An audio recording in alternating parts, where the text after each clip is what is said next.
Hello and welcome back to Foreign Correspondents. I'm Somi Sorang with our panel of foreign journalists. Welcome to the program. Nice to be back. Thank you for being here.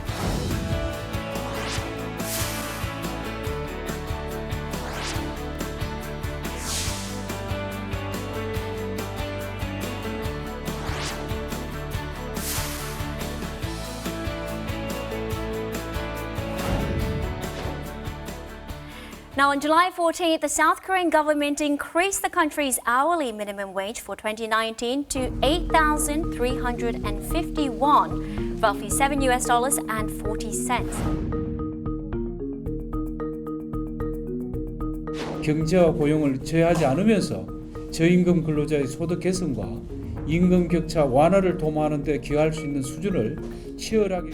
Now, this represents a 10.9% increase following a 16.4% hike last year, marking the second consecutive year that the Moon Jae-in administration has raised the minimum wage floor by double digits. However, both laborers and business owners are dissatisfied with this decision. Business owners claim the country's minimum wage has already surpassed the 10,000 won mark in effect when taking into account auxiliary pay.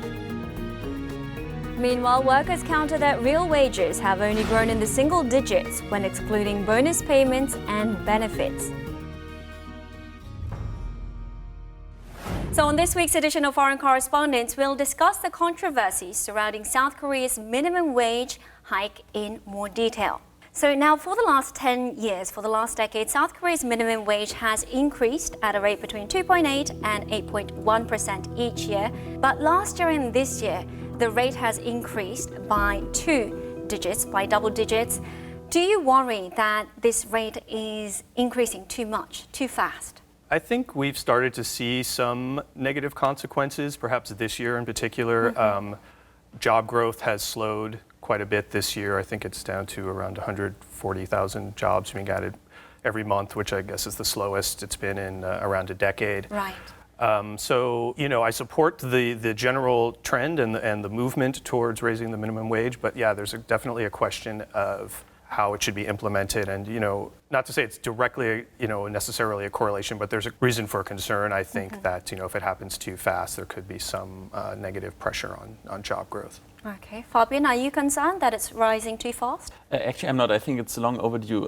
We have to see that the costs, especially in Seoul, they're exploding. Rent, food, almost everything, it's rising so fast. So I think the minimum wage in South Korea has been way too low for a long time. And I think with this government, there's a chance to push this agenda. So I think it has to be that fast. And I can understand the concerns, especially of small and medium-sized business owners. But I think the minimum wage hike is not the problem. I think there are other problems, and probably we're going to talk about that later. Yes, we'll delve into that later in the program. On July 25th, both Dr. Randall Jones of the OECD and Torin Fazioglu of the IMF expressed concerns that South Korea's minimum wage was rising too fast and that it could harm the country's economic fundamentals.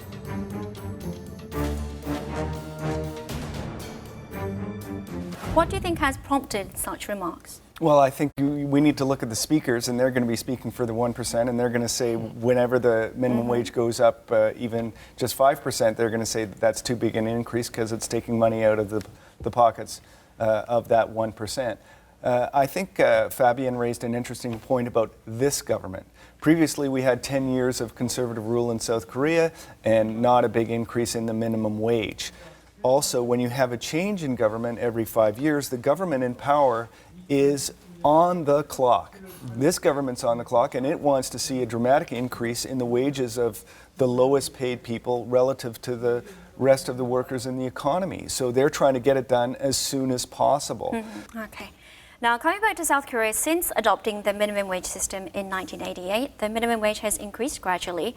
How are minimum wage systems evaluated, or the minimum wage increased each year in your respective countries? Well, in the U.S., it hasn't increased since 2009 was the last increase. And just from the perspective of, pegging it to the rate of inflation, that hasn't been the case. And the actual value of the minimum wage now is far lower, adjusted for inflation than it's been in decades. I think from 50 years ago, it would have been worth $4 more than it is now. And so it really raises the question of what's the purpose of a minimum wage if you're not going to adjust it to meet rising costs of living. People are actually, becomes less and less valuable each year. Right. There has been movement on a state level and a city level, to raise the minimum wage individually. But I think, from a fundamental sense, the federal minimum wage should at the very least be pegged to the rising cost of living. Right. What about for Canada? How is the minimum wage there updated each year? Canada manages its minimum wage provincially. So when looking at, let's say, British Columbia and Ontario, and the minimum wages in the country by province vary from about the equivalent of $9 US an hour to about $15 US an hour.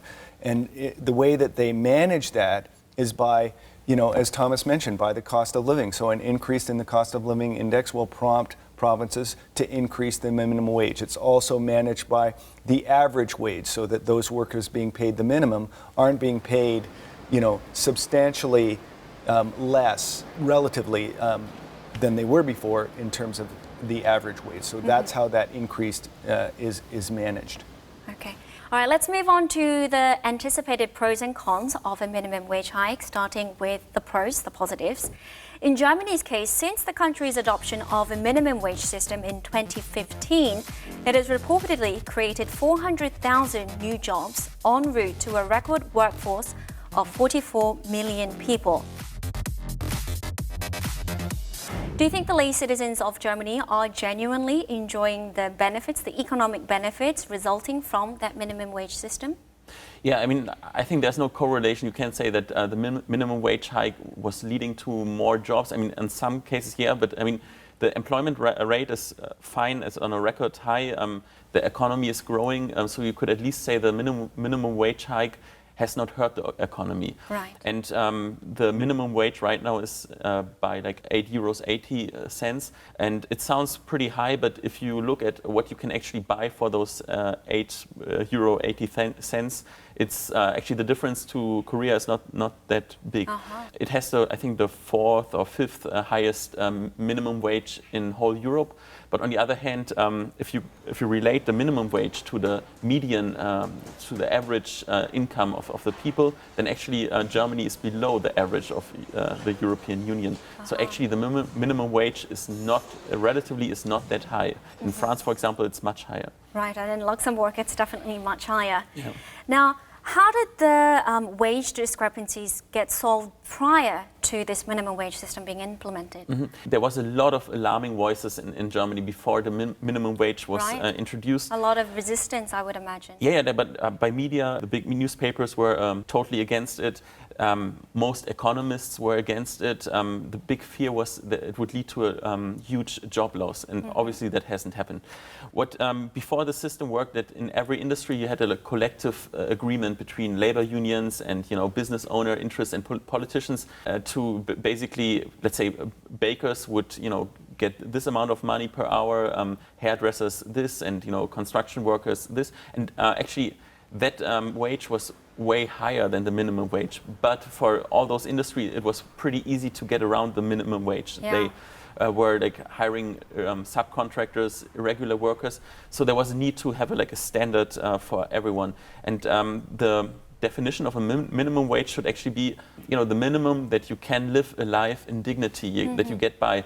So I think it was a necessary step. I think that brings up an interesting point when we look at the minimum wage and we see lists of countries' minimum wage. What countries that are left out of that are Scandinavia, and they have precisely the method that Fabian described, where they have groups representing labor negotiating with groups representing business interests, including the government, to determine the wage levels. And when we look at the Gini coefficient, the relationship between the wealthy and poor in countries, and that gap, Scandinavia has the most egalitarian and equal societies in the world. So if that's what we're trying to do when we set the minimum wage, looking at this other model can be instructive for sure. Right. Now, going to the US, the federal minimum wage has been set constant since, you said, 2009, while in the same period, local and state minimum wages have increased. I think you alluded to this, but do you think it's time for the federal wages, minimum wages, to be increased? Yes, I mean, I do think that that would be a good step. Obviously, there are large differences in costs of living in different parts of the country. And, I can understand not all of a sudden everybody going up to, say, the $15 minimum wage that certain cities and even a couple of states are now targeting. But yeah, I mean, there's been a study recently that nowhere in the country, in the US, would somebody working full-time that's making the minimum wage be able to rent like a basic two-bedroom apartment, not a single place in the country. So, clearly, yeah, it again raises the question of what is the function of a minimum wage? Why does it exist if not to, as Fabian said, give a base level of sort of a dignified life to people? Right. If we have a look at one particular case study, the city of Seattle is notable for having drastically increased its minimum wage beginning in 2014. Right, and it's also a phased. Right, exactly. Right. But the economic effects of that is still up for debate. If we have a look at some studies, a study from the UC Berkeley concluded the hike resulted in record low levels of unemployment.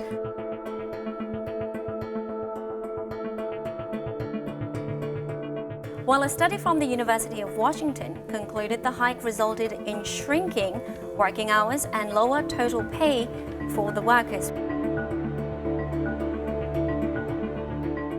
Which conclusion do you personally lean towards?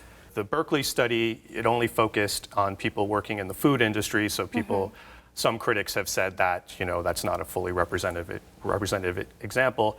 On the University of Washington study, though, they actually excluded businesses that had locations outside of Seattle in the study. So that was something like 40%. And a lot of those businesses were ones that would be most affected by this minimum wage increase, like McDonald's and Starbucks and things like that. So that's been a criticism of it. Generally, I tend to support the findings of the Berkeley study. I think that those researchers have done studies in other cities that have kind of correlated with their findings. Ultimately, labor is not just kind of a commodity in this market. I mean, there are other effects that, we're talking about people, not loaves of bread. So, some of the positive effects that go beyond the sort of cost and benefits are just increased, quality of life, better health outcomes, better productivity at work, less turnover. So, I mean, I think there are a number of reasons that support this. And I think really that the Berkeley, the University of Berkeley is a pretty left-wing school. So it doesn't surprise me that they would be on the side of, in terms of their research. I mean, if you talk to a scientist and a researcher, their first question is, what outcome do you want from my research? And they can design research that's going to have a certain outcome. And certainly Thomas pointed that out there. Right, there's a political lens that I think economic issues are always seen through. So that's worth keeping in mind with any of this. And with economics, again, it's very, very difficult to point out the actual source of the consequences that you're having. There's just so many forces that are exerted on the market. So many forces that play in such a delay in terms of time. Now, coming back to South Korea, the Moon Jae-in government aims for income-led growth to serve as a key cog in its economic policy. It's based on the notion that boosting disposable income will create a virtuous cycle that will also stimulate consumption and investment. Fabian, if the minimum wage increases the disposable income, what sort of benefits would this have on Korean society as a whole?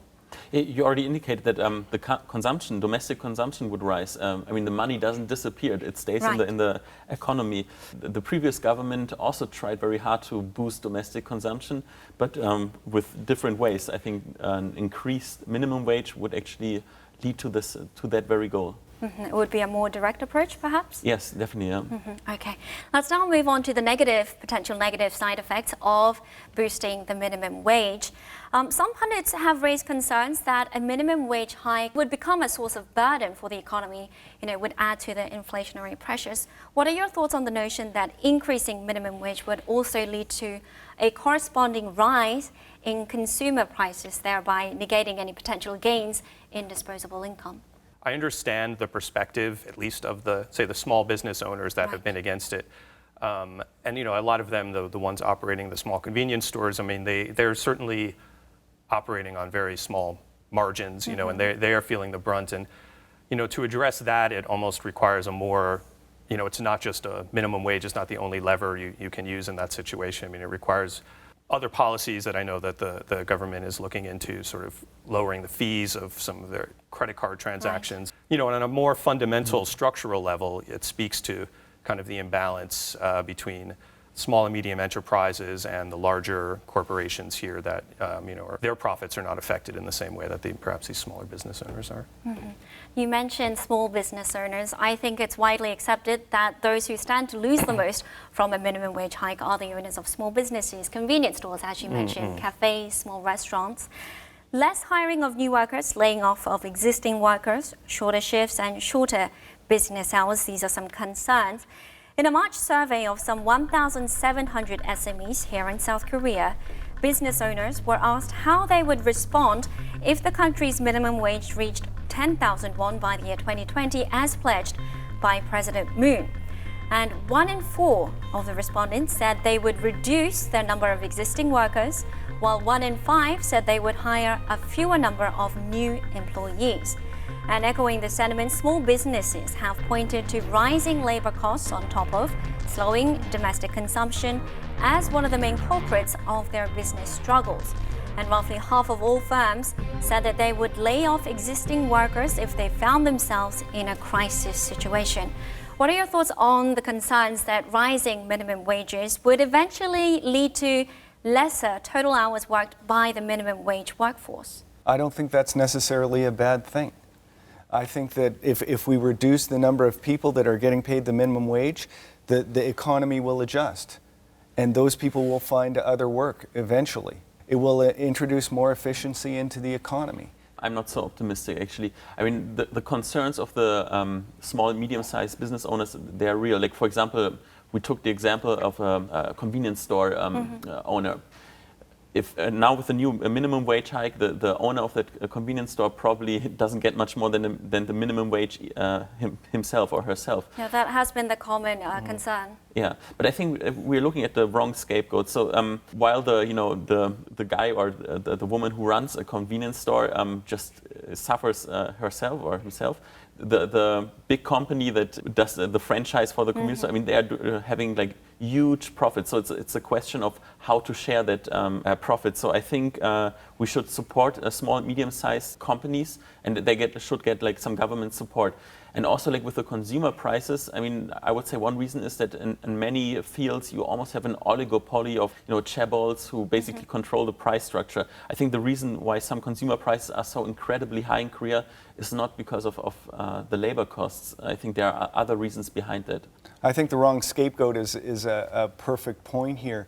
Looking at completely the other end of the income and wealth area of the world, the top 1% wealth owners in the world own more than the 99%. The top 8 billionaires in the world own more than the bottom 50% in the world. So this point about the wrong scapegoat, about the corporate benefactors of this minimum wage with the South Korean economy controlled by those chaebol, I think really is the point that we need to make here, especially when talking about franchisees. And so many now convenience stores being controlled and their economies being controlled by large corporations. I've done stories in Cambodia about factory workers there, garment factories where people are maybe making $1 or $2 a day. And the factory owners there will complain that they're being squeezed. They're being squeezed by the big garment manufacturers, the Nikes and the H&Ms, and that are demanding razor-thin profit margins. So ultimately, there's a structural issue that is not as easy to solve as just raising the minimum wage. But politically, those are the forces that have the largest say, certainly in the U.S. and I think here as well. So it's a challenge. I mean, I can't say that I'm necessarily optimistic that this will all be resolved anytime soon. So speaking of franchises and large conglomerates, do you think the government should step in and negotiate or at least moderate the negotiation between franchise operators and franchisees? I know there's a policy to kind of subsidize now some of the small businesses to offset the costs of the rising minimum wage, but that's not really a sustainable solution, I think, in the long run either. Whereas, if you're going to be spending money, put it towards perhaps job training, helping with job placement. Being an entrepreneur in Korea sounds like it's a challenging environment. I think the level of entrepreneurship is quite low here relative to some other developed countries, partly because it's an environment so dominated by the chaebols. They suck up so much of the oxygen of the economy here. So, right, the competition can get quite cutthroat, and I agree. A lot of the franchise owners or franchisees, it's their retirement plan after being fired. And that brings up an interesting point. The government actually stepped in and tried to discourage or manage the expenditures that older people were making with their retirement savings that they'd earned over the decades that they were in their initial careers, because there were some problems with them investing in small businesses in big numbers and then going out of business and losing their entire retirement savings. So that is definitely an issue. I think you said it in a very too nice way. I think the typical biography of the convenience store owner or the, let's say, chicken store is like, it's a mom and pop store, like two people, like let's say a man who had a job at a corporation, earned very good money, then in his 50s he got laid off, and now he's pushed into entrepreneurship and just desperately searching a way to make a living. And among, for example, the chicken stores, like those like really like two people operating businesses, I think in maybe 10 years or so, around 50% will go bankrupt eventually. Right. So it's a huge struggle, I would say. Okay. Now, the Moon administration has put into place some policies that will potentially cushion some of the side effects of a rapid minimum wage increase. In terms of financial buffers, the government is offering earned income tax credits to the working poor, while setting up a fund to help business owners deal with increased labor costs. It's also slashing credit card transaction fees and encouraging the use of alternative payment methods. In your respective countries, were there similar policies in place every time minimum wage is increased? When the minimum wage was introduced in Germany in 2015, there were some exemptions. For example, some very vulnerable industries, they were having like a 2-year time period where they could just slowly adapt the minimum wage. Then, for example, there were exemptions for long-term unemployed people. They, didn't have to get paid for the minimum wage. For people who haven't reached their adulthood, for let's say like some 17-year-old people, or for interns, for example, they didn't have to get paid for the minimum wage. Oh, so the minimum wage didn't apply to them. Yeah. What do you mean by vulnerable industry? How was that defined? I mean, for example, in the agricultural sector, for example, there were like the biggest concerns about, that people might not, be able to hire people, or that people would lose their jobs. So that's what I mean by vulnerable. Okay, now this is my final question for today. How should the minimum wage be evaluated to ensure a win-win situation for both management and laborers? I think it should be tied to rises in the cost of living and the average wage of earners in the country. And it should take place in a predictable manner with bipartisan agreement that the minimum wage will be raised, every 2 years at least, if not every 5 years, so that a rise in the minimum wage isn't also pushing inflation, right? And there's continuity in that businesses can look at and know what they're going to have to pay people. I do agree with some of the concerns that there's been such a sharp increase in the minimum wage that don't give small and medium-sized business owners a chance to adapt to that. But I also feel that the minimum wages in general, not just in South Korea, but in many countries, if not most countries around the world, is too low and needs to be adjusted. I agree with Frank that it's not going to be an easy solution, particularly from the business owner's perspective. But I think it's important that it's become an issue that has some political heft to it now. And as much as President Moon is suffering kind of a drop in his approval rating because of his handling so far of these issues, he definitely campaigned on raising the minimum wage. And it's become I think politically it has to have some traction for it to move forward, and there has to be support, among workers, there has to be a representation of workers in the government. And there's going to be a lot of back and forth about it, but I think if there's an agreement that wages have to rise, a way to find a solution will have to come about. Okay. And Fabian, do you have any final comments? I mean, in an ideal world, the business owner should also have, should be happy about the minimum wage, because if you see that if the government ensures that everyone can make a basic living with the minimum wage, then the employees are more happy, they are more productive. And I mean, I'm sounding very naive right now, but I think in the long run, it will also help the business owners, to have a sustainable business. All right. We'll have to wrap it up there. Thank you for your insight. Thank you for your opinion. Thanks for having Thank me. you. Thanks. The South Korean government's Minimum Wage Commission operates under the objective of developing a healthy, people-centered economy. And it's hoped that the government, as well as the country's workers and business owners, will keep this goal in mind and pave a path towards prosperity. That's all the time we have for today. Thank you for tuning in to Foreign Correspondents.